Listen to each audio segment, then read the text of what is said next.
Okay, I wanted to make this video and kind of document how I'm feeling, what I'm going through, what my family's feeling, what they're going through. I'm actually in my car on break, uh, in a parking lot. On October 14th, so 12 or 13 days ago, I don't know, I've lost count now. It's all kind of a blur. My mom,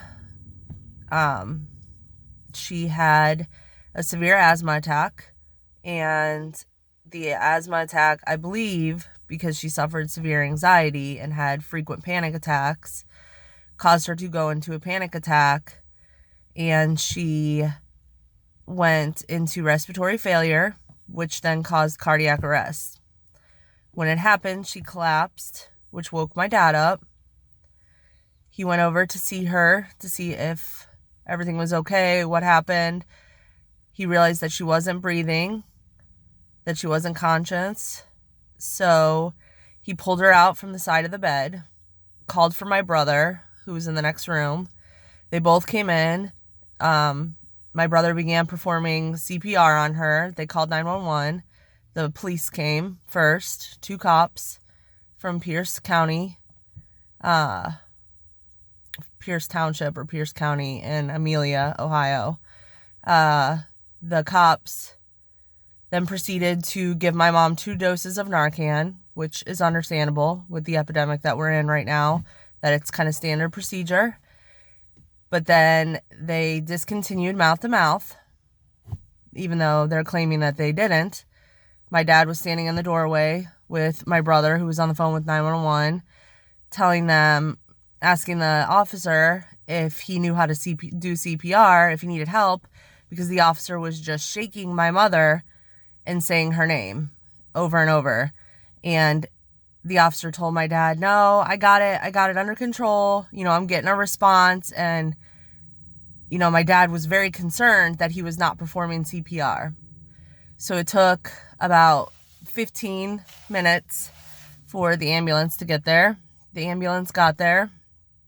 They realized that she had lost her pulse, and were able to tell that she had like irregular heart rhythm, or her heart stopped or something. I've been given a couple different answers. Most of the doctors say that her heart stopped, and she was then shocked, which reset her heart.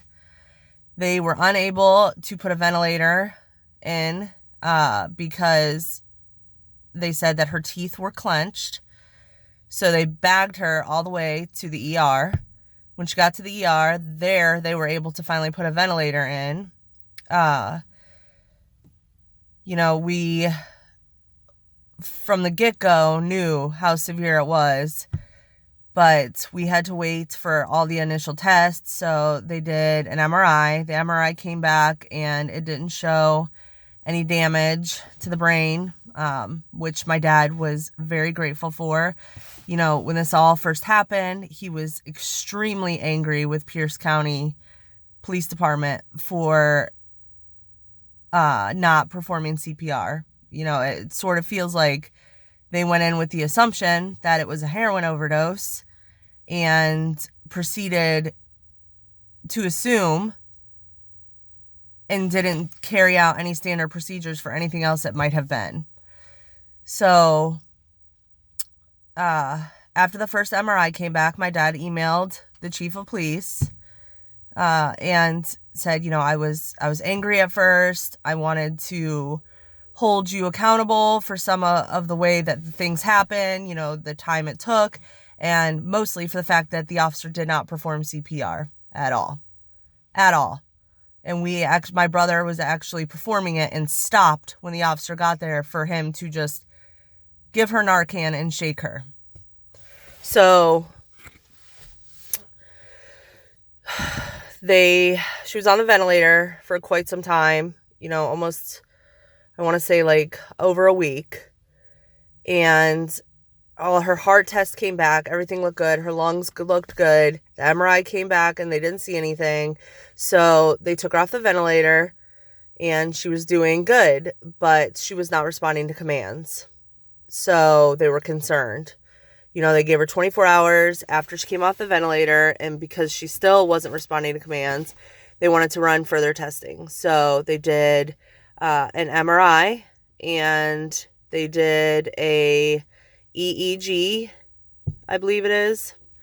The second MRI came back, and there was some dark spots in the back of her brain, and the doctor said that she definitely went without oxygen and there's damage to her brain, but they couldn't tell if it was from her moving or, what it was during the MRI, because she did move, which could have skewed the results. But he was fairly confident that she did have some damage, so that's why they did the EEG. The EEG came back and it did show slowing of the brain, but then they couldn't tell us if it was from extensive damage or if it was from the medicine that they had her on, because they had her on sedatives. So she continued not to respond to commands. Another day went by, and we were growing more and more concerned. So we spoke to the neurologist, and it was confirmed that she went a significant amount of time without oxygen, in part from the lack of CPR that was done on her when she was not breathing. And the lack of oxygen to her brain did cause damage. We won't know how much, because the only way you can find out how much damage is done to a brain is by taking a piece of the brain and testing it, which we can't do, obviously. So it's a waiting game. So now, she still doesn't respond to commands. She does move her limbs. She was good, and then she was starting to show improvement as far as her breathing and stuff. And when she got off the ventilator, so they put her in step-down ICU, which she was in there for 1 day, and then she got a fever of 104 degrees, and it remained that way all day. It dropped down to, I think, 103 after they gave her a Tylenol suppository, and we're waiting on permission to get a Tylenol IV the entire day. And then her oxygen levels dipped. So, she was going in the 80s, so they were concerned. So they put the ventilator back in, and she went back to ICU, which is where she is currently. Because she's been on the ventilator now for 12 or so days, give or take the 1 or 2 that she was off. She has to have it removed and put in a tracheotomy, because the ventilator can cause damage to her vocal cords, and it can cause the risk of infection goes up. If you have it in longer, than 10 days, every day, the risk of infection goes up. This is just what the doctors told us. And it can also cause the body to rely on the ventilator instead of breathing on its own. So they're putting the tracheotomy in right now. I'm not there because I can't miss work, because I haven't been here long enough to take FMLA or anything like that. So we've spoke to a few different neurologists, and they're pretty much 95% doom and gloom. A good portion of them are doom and gloom. The nurses are amazing. Almost all of the nurses have been very amazing and very attentive to everything we need, and very reassuring and helping us keep that hope alive. But the doctors, from what I hear from everyone who's in the medical community and works with them day in and day out, that's how they tend to lean, is more doom and gloom. So they, say things like she could possibly remain in this vegetable state. We could not put the feeding tube in and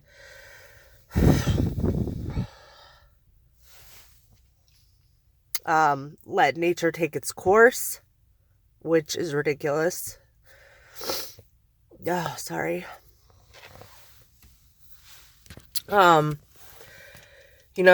The thing is, because it's the brain, it's so complicated that there's no way to tell, like, as far as, like, how bad it is, there's no test that she can take that's going to say, okay, well, she'll never talk again. Okay. Or she'll never walk again, or she won't remember us.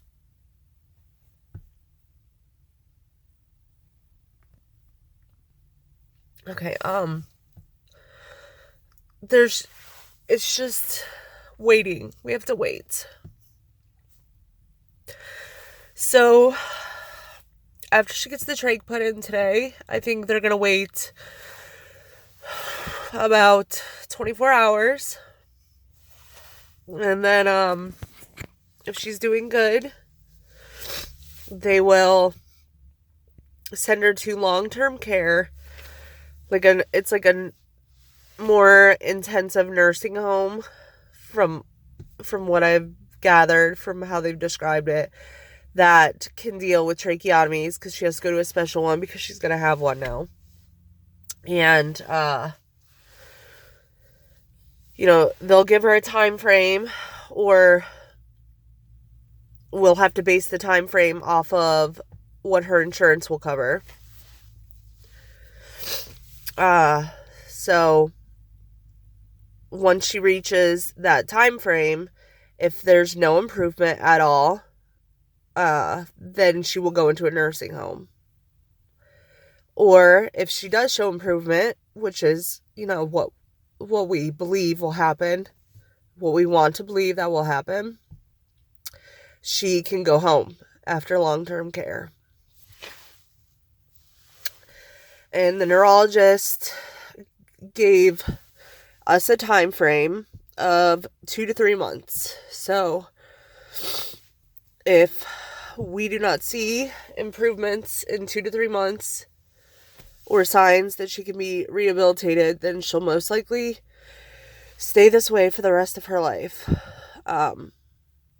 Which is, yes, it's like the vegetable state, pretty much. So, I was texting her, like, my last text to her, I think, was like 11:38 that night, and then my brother called me at 1:30 a.m. So 2 hours later, she was perfectly fine the entire day. She's only 54. And I know people go through this and worse all the time, but I haven't. I mean, I've lost loved ones. I've lost grandparents and uncles and aunts. But it's my mom. And as if that's not painful enough, it's my kid's grandma. And my oldest is 14, so she will remember everything, probably. She'll remember her for who she was. If worst case scenario plays out, which I am very hopeful it won't. I do see signs that she is in there and that she's fighting her way out. I just feel like she's trapped. But my oldest, it's like a second mom to her, so she'll remember her. My second, she is 11, and so she will have memories. My firstborn son is 9, so there's bits and pieces, but my youngest is 5, and he won't, I don't think. I mean, the pictures might trigger it, and maybe a couple of select memories. And my brother's kids, they're young. His youngest probably won't remember anything. We'll just have pictures of when she was herself.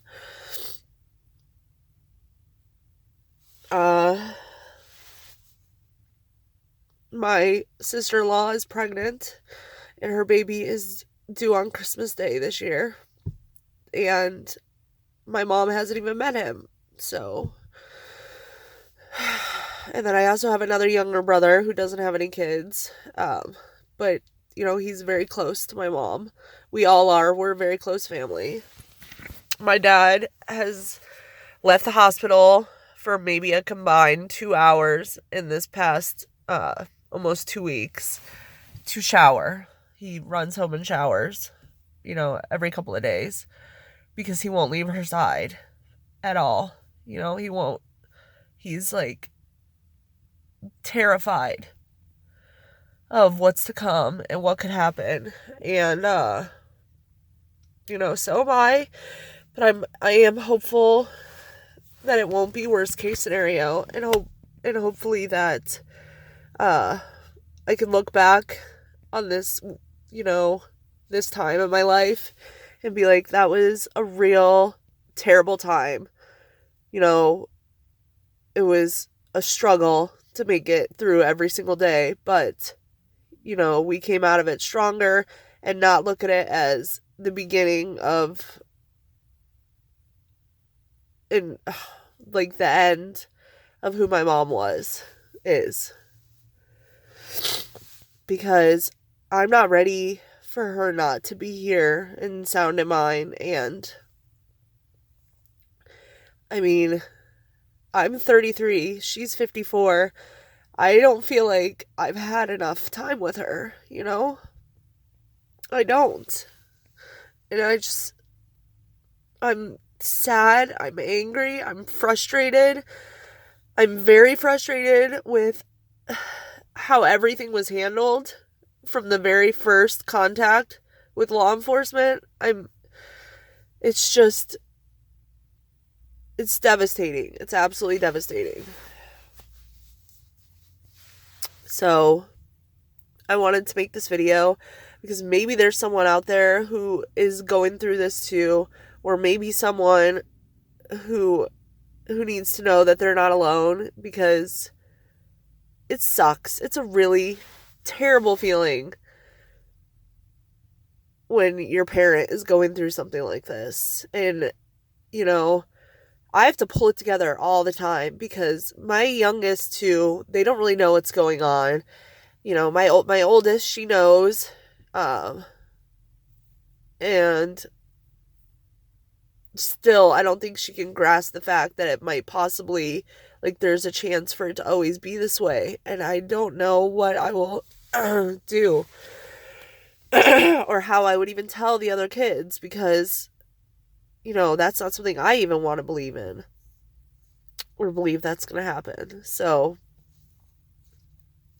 I don't know. It's just,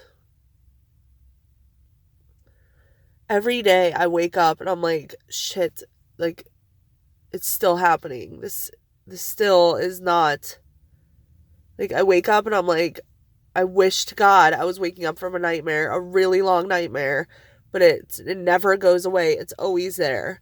And no matter what I do, you know, even when I'm not at the hospital, which I go to the hospital every day when I get off of work, and I stay at my mom and dad's house on the weekends so I can, because I live an hour and 15 minutes away from the hospital. I stay there every weekend so I can be closer to the hospital on the weekends. It's, no matter what I do in my day-to-day life, it's always there. It's like a horrible pain. A pain in my heart, and it's, you can't think about anything else. And I don't know what to do. And, you know, I'm the oldest of my siblings, so I'm also trying to hold it together for them and my dad, because for the first time in my life, in my 33 years, my dad is not the strongest one out of us, because this has completely brought him to his knees. So, I wasn't even planning on crying, but this is what I do now whenever I'm by myself. So, I don't even know where I'll put this video or who will see it, but I don't know. All right, that's it.